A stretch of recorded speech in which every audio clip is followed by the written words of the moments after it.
What say you, Osric Lackland? It was the afternoon. Osric knelt before the High King of all Ireland, closing her eyes. Maybe Flann Sinner had presided over other matters, in the few hours that he had been voted as such. Now, a full council of the Uineal had been convened, seated in a horseshoe arrangement just before the Lia Fail, the Stone of Destiny. Osric had managed a few hours' sleep before Domhnall had fetched her himself from the warrior's tent, telling her that she was in disgrace and, by extension, so was he. The true King of Alba was seemingly unmoved at Finn O'Lai's absence, as Tadg and Fergus flanked her past breakfasts for warriors and servants, their delicious smells filling the air with gastronomic deliciousness. Osrith's stomach grumbled as the charge against her was levelled, that she attacked Domhnall mac Uineal, having been brought from the competition ring by him the night before. Osrith had said nothing. Domhnall had spoken for her, standing by her side. Fergus and Tadg just behind him as Flann, next to Muir, listened to him in sombre silence. As they walked away from the camp and up towards the hill of Mare, Domhnall warned her to say nothing. But, before they set foot on the hill, Osrith turned to Domhnall and smiled. "I will not, Lord, for fear of further shame to you. I am sorry for this." Osrith searched his face for some flicker of guilt, something that would tell her he knew nothing about Finn O'Lai.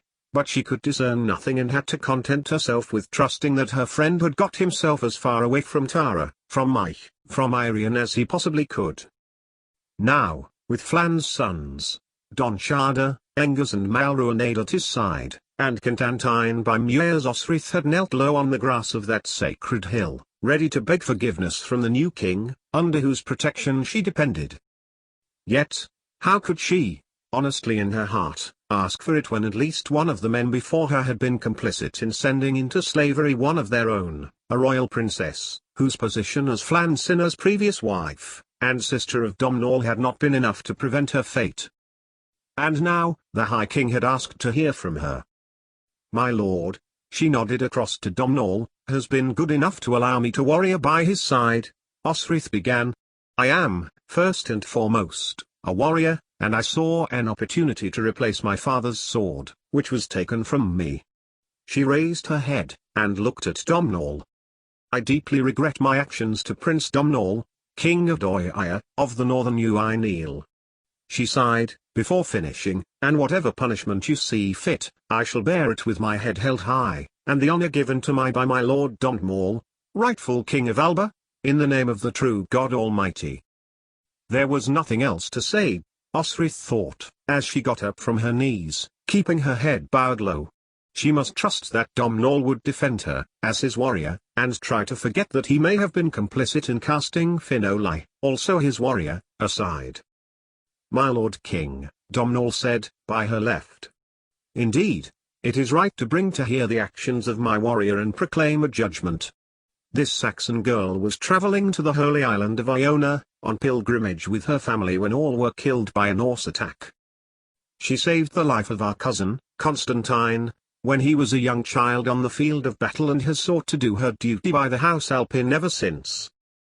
Osrith felt herself crumble with humility at Domhnall's eloquence, his words condensing and distilling her finer attributes for the ears of a king of kings.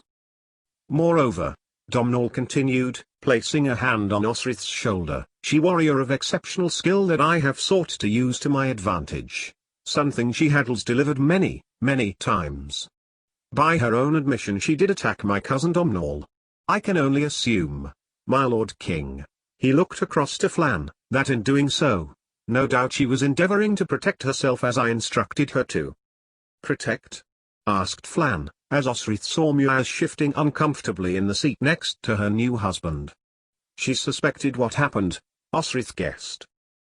"She was about to be violated," Domhnall continued, boldly, "and I thank you, cousin Don Chada, for your timely intervention in preventing this act." He nodded at Flann's firstborn, who sat still, silent, and nodded his head once, in acknowledgement. "This prevented shame being brought to my name." He looked across at Domhnall, whose complexion, Osrith noticed, had paled to a milky white. "I am sure you too, cousin Domhnall, were only seeking to prevent her dishonor."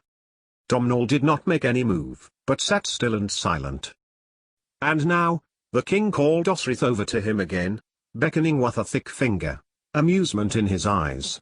Getting slowly to her feet, Osrith walked steadily towards the High King, then much closer, for the king kept beckoning until Osrith was within inches of his face. He appraised her body, and her hair. "Caeli and cannot be warriors," he said, quietly. "Yet you can better their warrior of my nephew to win a sword." "I am no Caelin, I am Anglish," Osrith replied. The sword was a good sword.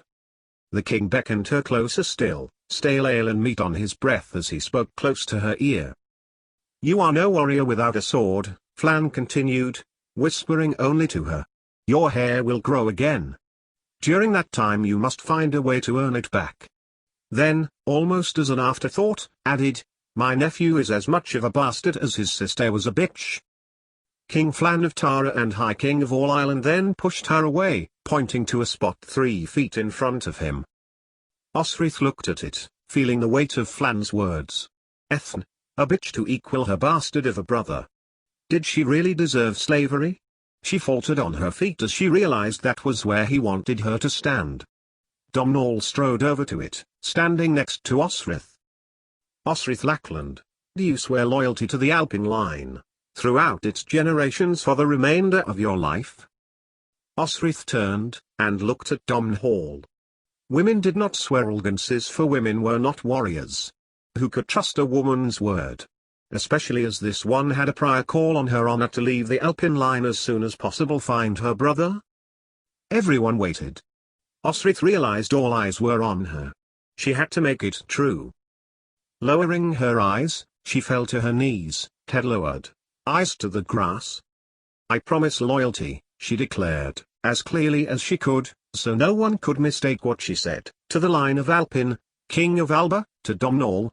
She looked up into Domnall's pale, narrow face, into his grey eyes, then across to Constantine, similar in feature to his cousin, and added, "Constantine Macht and all who come after." It was clearly popular. A cheer arose from the warriors behind the royalty. Dadg and Fergus knelt too, proclaiming their loyalty to Domnall. Osrith looked at their boots, a pang of sadness passing through her, for the pair that were missing, and sent a prayer for Finolai's safety to God.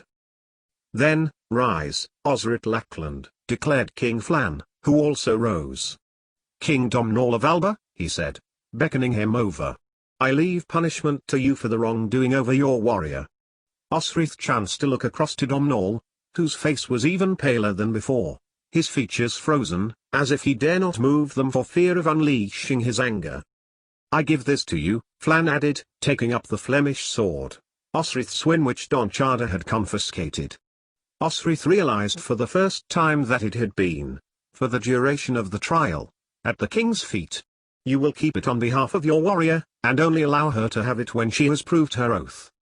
And with that, Flann put out his arm for Muir, who got to her feet, giving Osrith an impassive look, before walking past Doncharda, past Malruanade, his second son and the image of his father, past young Angus and, finally, Domnall, whose face was blacker now than thunder. The first judgment of the King of all Ireland was over. Osrith was still alive. 88,888,888. "I know what you did, and I thank you, Osrith Lackland." It was night, and Domnall of House Alpin had, after ordering her to rest, summoned her to his tent. "You were very lucky this day," Domnall continued, as she stood before him, still aching from her wounds, still ungainly in limb. "Flann is known for his severity. If it had been anyone else, he would have, no doubt, had you publicly flogged, then run through." Osrith nodded, thinking back to the words the king had spoken in her ear. Despite women being frowned upon as warriors, he had encouraged her. Flann Sinner had approved of her abilities as a warrior and given her hope. "My punishment, Lord," Osrith prompted. "I am here so you may thrash me." Domnall looked at Osrith, his cold, grey eyes appraising her. "Shall we say that the brutal fight you engaged in, to win your sword was punishment enough?" He held it up, withdrawing it, then, getting to his feet, spun it in his hand, feeling the weight. "I may keep this," "It is a good sword," he continued, then flicked the corners of his lips into a smile. "Perhaps it will be the sword I use to run Giric through, and reclaim my throne?" Osrith looked at the sword, dark texture on one side making it look as if it was sitting in shadow. "Let it be so, Lord," Osrith replied. "You said I can request a sword, so I request one." Domhnall shot her a look. "You may not have a sword, not yet. I will keep this, it is yours." Domhnall resheathed it into its fleece-lined scabbard. "But, you must realize, the situation with the southern Uineals, especially Flansinner, with those in the north is precarious. You." Throwing down her sword, he drew Osrith closer, placing a hand on both of her shoulders. "You fought and drew attention to yourself against Domhnall's man, and not good attention. Flan hates Domhnall, for Domhnall is undermining the king, he wants his father's throne. You have played into their game." The king of Alba sighed. "Osrith, your actions are not worthy of an Anglish warrior." He pulled her closer, looking into her eyes.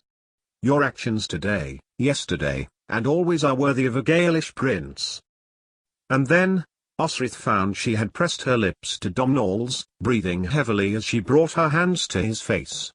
His hands were at her waist, and he kissed her, heavily, hungrily. He was not like Constantine, who never kissed her. Domhnall felt strong under her arms, driving his lips against hers, and the shivery sensations she had felt with Constantine came across her skin, faster, and more intensely. A moment later, and Osrith had pulled at his breeches, reaching down, touching him with her hand. His cock was not yet stiff, perhaps if she held it closely, and moved her hand up and down, as Domhnall had done to himself before he had tried rape her, then dash. Domhnall broke away, face beaded with perspiration, pulling her hand away. "It cannot be, Osrith," Domhnall protested. "And I do not want it, really," Osrith protested, as the exiled king of Alba trailed a hand between them. Then, silently, she screamed, "You could find Fionnuala again, you could continue your love." Osrith chanced to step forward. "I would just need to be a warrior, by your side." But Domhnall shook his head. "I am to marry Mary," he said, sorrowfully, turning his head from her. "These things are not for me, I do not want them as a man. I have to make Gaelish heirs, as must Constantine. But I must do them in order to be a king who will unite Alba under one ruler, and so, dear Osrith," he looked up to her, torment in his eyes, "I must be firm and strong." "Without Fionnuala?" she asked, then regretted it as soon as she had said it. Hurt filled Domhnall's eyes, and he narrowed his eyes towards her. And then, Osrith realized, they were filling with tears. "Without Fionnuala," he confirmed. "You may well see him again," Osrith replied, quietly. "He has been sold into slavery, shortly after Ethne. That is one reason Don Shada will rebel against his father some day." But Osrith's heart began to lift and she smiled joyfully at Domhnall. "What if I told you he hadn't?" Then, before Domhnall could ask her, she continued, "I let him go, I freed him." But, though Osrith thought that Domhnall would be pleased, instead, he took her by the shoulders, his face filling with anger. "You can't have. You mustn't have." But Osrith only smiled wider. "I did. I freed him. I gave him all the silver I had." And then, the king of Alba drew her to him, holding her to him and kissed her forehead. "You would indeed make a fine consort," Domhnall whispered, close to her ear. "Then?" Osrith whispered back. "For I would rather be wed to a king so I could continue to be his warrior." He drew her back, and looked into her eyes. "That would never be possible. A king needs to further his line. If you required it of me." "You are good, Osrith. You have the heart of a Gael."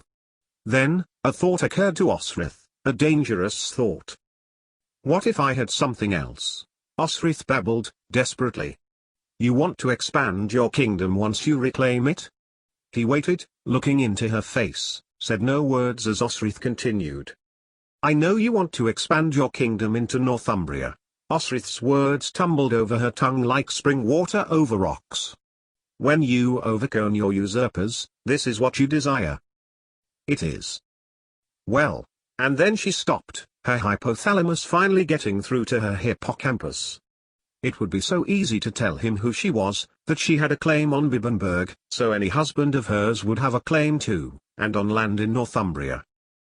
She could access the fortress through entrances only she knew. Let his army in. But then, Utad. Could she betray her brother? The light dimmed in her eyes. She would not tell. She was the daughter of an artisan whose family died on the battleground before Dunnottar on a Norse attack. You should rest, Osrith, for we have a long journey back to Doia. Domhnall stepped back from her, his mind filling with hope that she had given to him. And Alba, he added, to himself, for we will be there sooner than anyone believes, thanks to the High King. He watched the adolescent girl warrior cross the stubby grass over to the waiting Tadg and Fergus. But no Finolai. Because of her. And because of what you did for him, you have saved yourself, Edra of Bibbenberg.